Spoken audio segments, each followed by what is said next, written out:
In the previous video, we got introduced to variables and we had a bit of a play around with integer data types.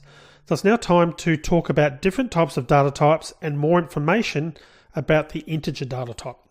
So I'm going to close this first project down by clicking on the red cross in the left-hand corner of the screen. And I'm going to create a new project. I'm going to select Java. I'm going to click on Next. I'm going to click on Create Project from Template. Click on Command Line App, click on Next. I'm going to call this one Byte, short, int, and it'll make sense as we go through the video why I'm doing that. I'm going to change the base package to com.timbachalka, but you can change that to literally at this stage whatever you would like. Click on Finish. Now firstly, I want you just to check a setting before we go any further. I'm going to right click the project name here, and I'm going to go down to where it says Open Module Settings. I'm going to select that. And you want to make sure that this language level is actually set to 8, which is JDK 8. In the previous section, we installed the Java Development Kit version 8. So we need to set that to 8 to make sure we don't get an error as we go through this video. So click on OK. Okay, I'm going to double click main now to make a bit more space. And I'm going to start writing some code. Now, if you remember in the previous video, we created some code that did something like this. Int my value equals 10,000. So what that was doing was creating a variable called myValue of type integer with a value 10,000. So in computing terms, the computer has allocated enough space to store an integer and it's assigned a name for that variable of myValue. But what actually is an integer? We know that it's a whole number, but what can we store in an integer? Like, is it an infinite number we can store in there? So in actual fact, in computing terms, normally there's always a limit as to what it can do. There's a minimum and a maximum. So with a data type int, the computer assigns enough space to store a number that is between the ranges of around about minus 2.147 billion to positive 2.147 billion. So in other words, a number that is in that range. If we try and use a number that is smaller than that range or greater than that range, we'll actually get an error. And that's because it physically won't fit in the space that the computer has allocated. And in that scenario, what you would use is you'd use a different data type for that particular type of processing that you want to do. And I'll be talking more through this course showing you which data types to use for particular scenarios. Generally speaking, the integer data type, I've introduced that to you first because that is the most common data type and you'll normally use that. That'll be your first variable. If you're looking to process something in whole numbers, you'd probably be using an int. But I want to show you some of the alternatives and just go through so you understand behind the scenes the minimum and maximum values that can be stored in this data type as well as other data types. So it turns out the minimum range, I'm going to delete that and put my min value for an integer is, I said minus 2 billion, so it's minus 2,147,483,648. So that is the smallest number that can fit in an integer. So we try and make it smaller still, like we make the 8 on the end of 9, we actually get an error, and if we hover our mouse, integer number too large. So that sounds a bit funny, you think that would probably should say integer number too small, but essentially what it's saying is we've tried to exceed the boundaries of the minimum and maximum values for an integer. Setting that back to the smallest acceptable number, and I'm just going to copy and paste this, and we'll create a second variable with a maximum value. The maximum value is, getting rid of the minus sign at the front, that's the maximum number, 2,147,483,647. So again, if we try and make that larger, we'll get the same error, integer number too large. So I'll set that back to what it was. So if you need to do whole number calculations, an integer will only work if you've got numbers that are inside that range. Now obviously for the computer to store a number that large or that small, takes a certain amount of space. Now just before I go on, I just want to make it clear that any number that you type here that you see that is a fixed number that you're typing in a statement like this when you're defining a variable, this part here to the right is called a literal. So we're typing in a literal there to the right and that's a fixed number. It wouldn't be a literal if you've done something like, you've created something like A times B, and you had those variables that existed in your project. That would not be a literal, that's an expression. But where you're typing in a number like that, I've just done an undo, that is a literal. Now what you can do is you can change this, you can put underscores in there to make the number more readable. And this has been a feature that has come out since Java 7. And that's why I asked you to have a look at for the module settings when we went into that earlier in the video, because this would come up with an error unless you've set that module change to test for to Java 8. So if you're typing in a literal, you can use underscores. That makes the number a lot more easy to read. So I suggest where you've got a literal number that you're typing in like that, use underscores to make it more readable. So as I said, the integer is allocated a certain amount of space by the computer. Being efficient, if we want to do some calculations and we don't want to use a number that's within that range, we want to use perhaps a much smaller number, we can use a different data type. And Java makes available to us different Java types for different types of things that we might want to calculate. So the next data type I want to discuss is called a byte. So we can type this like byte, my byte value equals 10.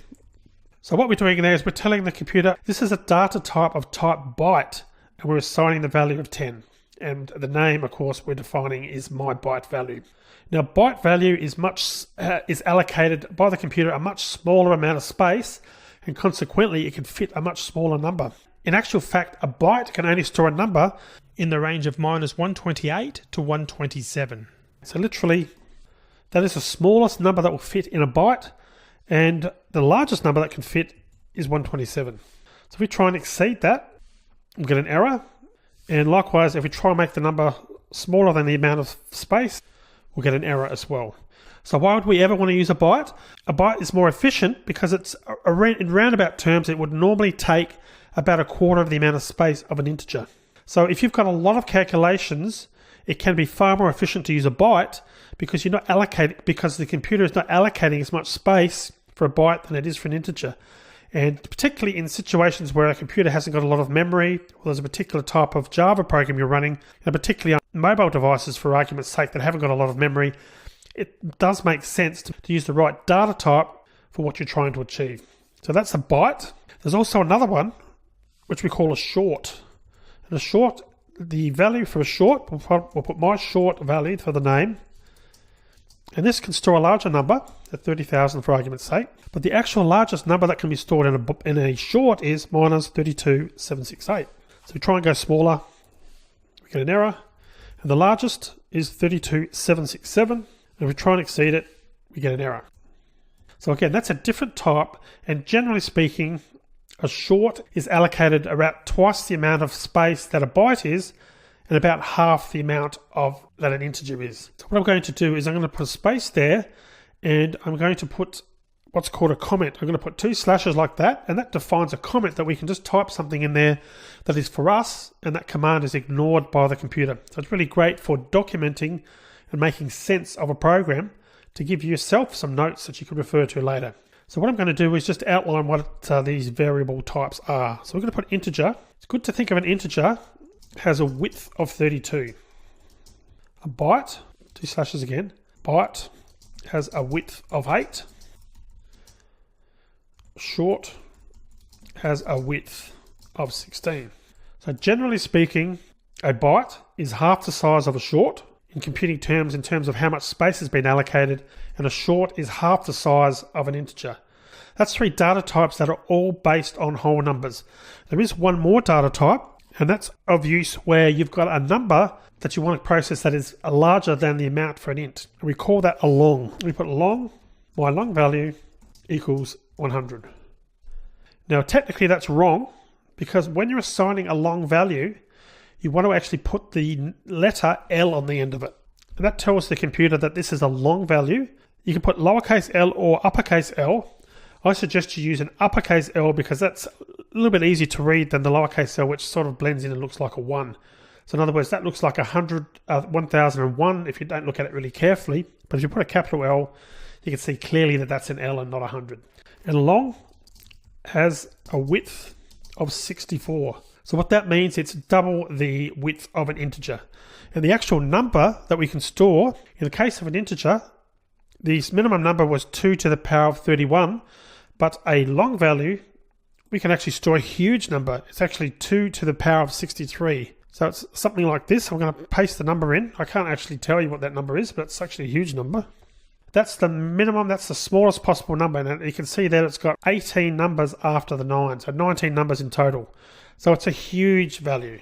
And the largest value is the positive version of that, -1. So it would be like that. So that's the largest possible number.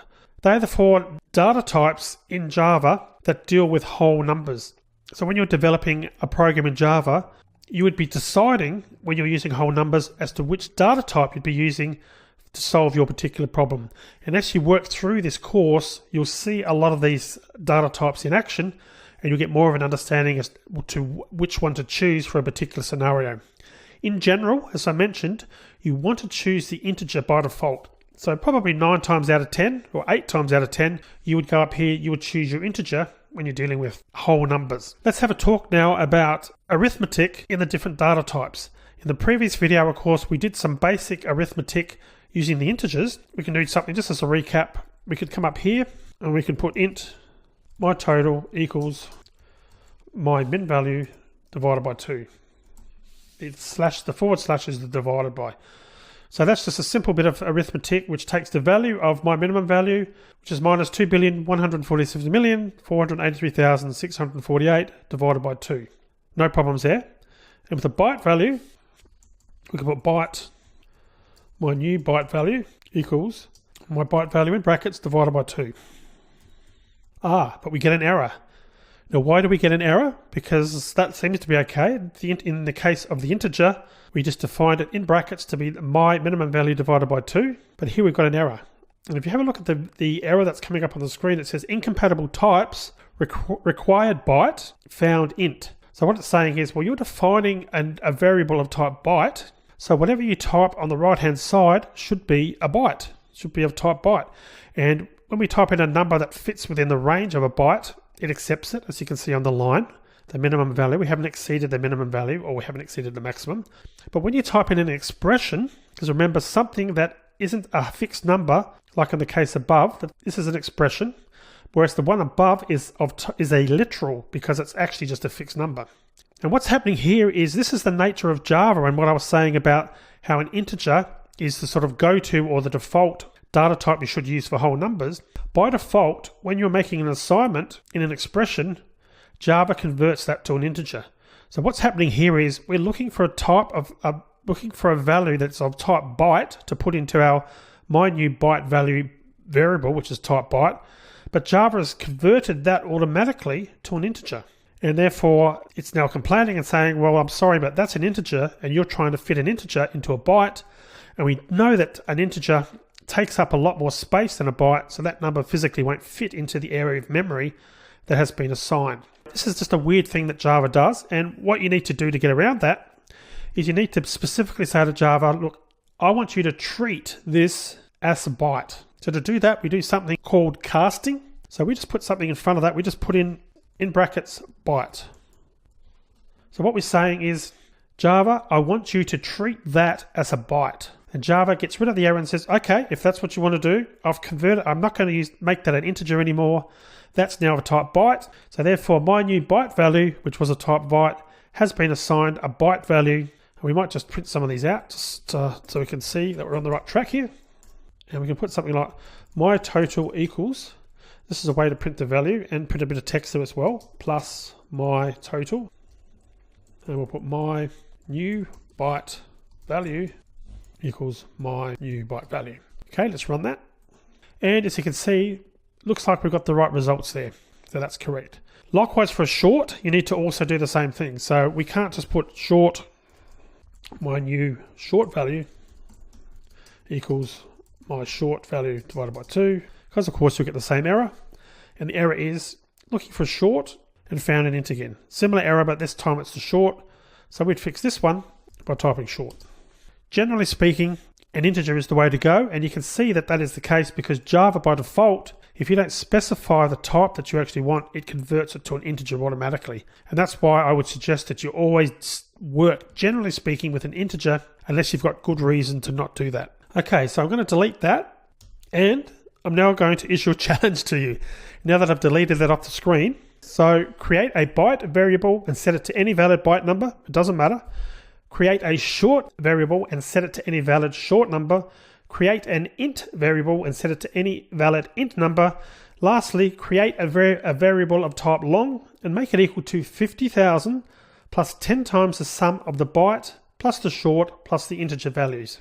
Okay, so pause the video here and go away and do that. And when you get back, I'll go through and show you how to do that. So how did you go? Did you figure it out? Well, let's make a start on that. So we will do something like byte. We'll call it byte value equals, we'll say it's 10. Short, that's our first variable. Our second variable, short value, equals 20. And int value equals 50. So how are we going to do the next bit? Well, the next bit would be long. We'll call this our long total. So we'll put long total equals 50,000 plus 10 times, and it's actually a lot easier than you think. It's byte plus short plus int value. It was a little bit tricky in that you don't need to enter the cast there because this is converting automatically to type long, and long will quite happily accept an integer.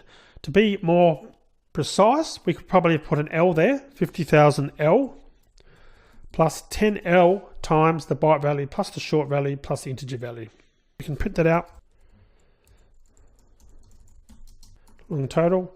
And if we run that now, we get a total of 50,800, and that's because it's 10 plus 20 plus 50, that's 80. So that's 50,000 plus 10 times 80 is 800, so that's 50,800. So a little bit of a tricky one there in that you didn't need to do a cast there. And the point I'm wanting to make there is with variables of type long or integer, you really don't need to do any casting like you do for shorts and bytes. If you put a value in a bracket for byte or short, it will automatically be converted to an integer, and a variable of type long will also accept an integer value. But of course, just finishing off, if we wanted to do this to a short variable, we can put short total. We might say it's 1000 plus 10 times, and then we put our byte value, short value plus int value. We're going to get an error there, and what we do is we put the short here, and so everything we want to deal with there is going to be of type short, and we then have to put another bracket there to make that a valid line. So it's basically saying everything in this bracket is to be converted to a short. So you can see that Java makes you do a little bit more work when you're dealing with variables of type byte or short. And the point I want to make is that using integer is the best one to use generally, but even if you are using type long, Java handles a lot of the complexity for you, and you don't have to do this casting because a long will happily accept an integer when you're defining a value to it as well. And just to confirm before we finish, if we print out short total, we'll run that. Short total was 1800, and of course it was 1000 plus 10 times 80, which was the sum of those three. 10 times 80 is 800. Total was 1800. So that's bytes, shorts, integers, and longs. In the next video, we're going to go ahead and start talking about decimal numbers, because of course to date we've only dealt with whole numbers, but there are scenarios where you want to actually go ahead and use decimal points. For example, converting pounds to kilograms or something of that nature where you want to deal with decimal numbers. So we'll go ahead and work on that in the next video.